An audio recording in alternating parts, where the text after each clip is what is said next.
Connecting communities through your stories that inspire us.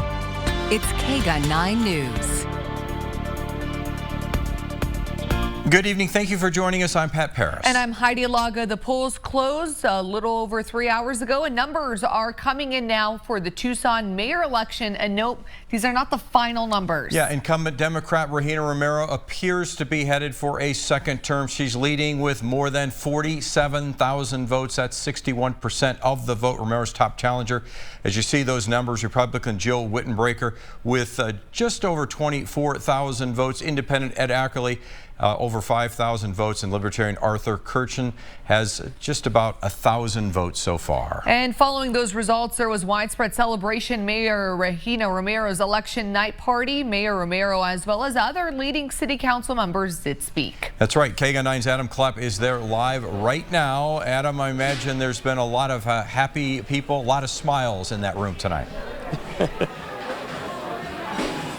Heidi and Pat, good evening. Definitely a celebratory mood here at Brother John's. Right around 8 o'clock, when those results first came in, attendees here refreshing their phones and then cheering, high-fiving as, again, you guys said, Mayor Regina Romero, the incumbent, has a pretty big lead tonight. Mayor Romero then got on stage addressing the crowd to big cheers and applause, noting that the first 4 years of her mayoral campaign have been pretty tough, starting out with the pandemic right after she was first elected, but then she quickly shifted her focus to the future, noting what she wants to continue to work on here in Tucson. Investing in Tucson, continuing to invest in economic development, job creation, investing in ourselves. That's what it's about, and that's what tonight is about, and that's what our 4 more years will do as well.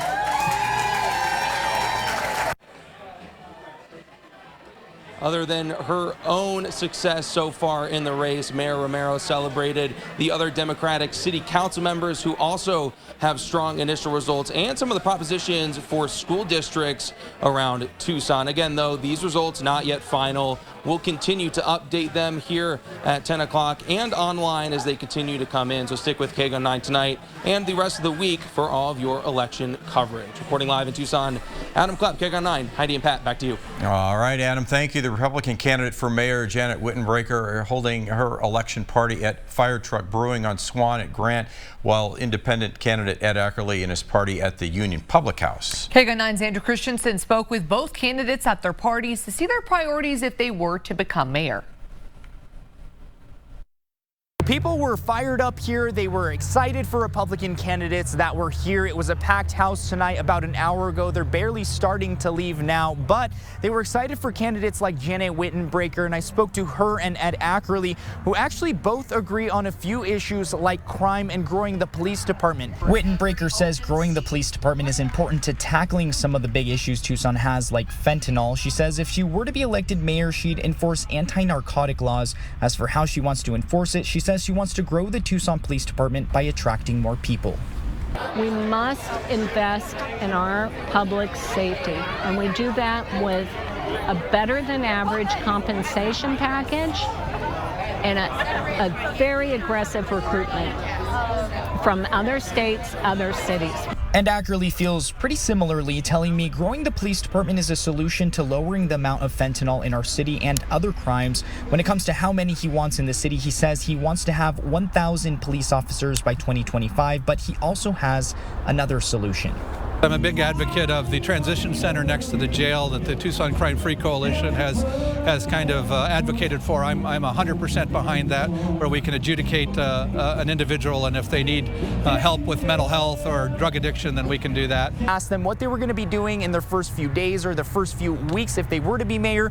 Both of them tell me that they want to talk to city employees to see how they can better improve their jobs. And Ackerley tells me if he were to be mayor, he wants every other city council meeting to be in a different ward so that people can get to those city council meetings instead of having to go downtown. And the Libertarian candidate got less than 2% of the votes. Reporting on Grant and Swan in Tucson, Andrew Christensen, KGUN 9. Well, let's head to Vail now. Proposition 402 seeks to change Vail from an unincorporated area of Pima County to a town with its own elected government. That currently has 2,600 votes for it and 4,200 against it. Voters now did reject this same proposition back in 2013. Yeah, that looks like it might go down. And back to Tucson, where it's a big night for the incumbents, as we've been mentioning. In Ward 1, incumbent Democrat Lane Santa Cruz has 48,000 votes. That's 63%. Challenger Republican Victoria Lem with just 29,000 votes. To Ward 2 now, incumbent Democrat Paul Cunningham has nearly 50,000 votes. He's got 64% of the vote there. He's challenged by Republican Ernie Schack with nearly 25,000 votes, and Libertarian Pendleton Spicer has 3,000 votes. And to Ward 4, incumbent Democrat Nikki Lee has nearly 50,000 votes and 66% of the vote so far. Challenged by Republican Ross Kaplowitz with 26,000. Seems to be that same kind of edge for all of the candidates tonight in the city of Tucson. Here's a lot closer race for Prop 413, which would significantly raise the mayor and council salaries. Their salaries have not increased since 1999. The mayor's salary would increase from $42,000 to just over $95,000, while council members will go from $24,000 to $76,000. The proposition is currently at 50-50 with just a couple hundred votes in between the yes and the no there. So we'll be watching this one very closely. This may take days. Finally, Prop 496, Tucson Unified School District asking for a $480 million bond. It's been 20 years since voters within TUSD boundaries actually passed a bond, but this looks like it actually might pass. 45,000 votes to 31,000 votes, 59% to 41%. Nearly 750,000 Arizona families will be getting several $100s soon. The Arizona Families Tax Rebate Program was approved under the 2024 fiscal year state budget. As part of that bipartisan budget, money was allocated for Arizona families to get back a maximum of $750. There are some qualifications. You must have filed an Arizona full-year resident personal income tax return for the 2021 tax year, claimed at least one dependent, and paid at least $1 of income tax on your 2021 returns.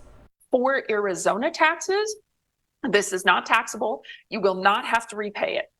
Okay. Now, the federal level, of course, hasn't replied because this has just come out. So the state of Arizona has reached out to the IRS for guidance on this to see whether or not it will be taxable on your federal tax returns. Now, the Arizona Department of Revenue says money will be directly deposited into your account by mid-November. It will go to the account you put on your tax returns in 2022 or 2021. If the agency doesn't have that info or it has changed, you may get a paper check in the mail.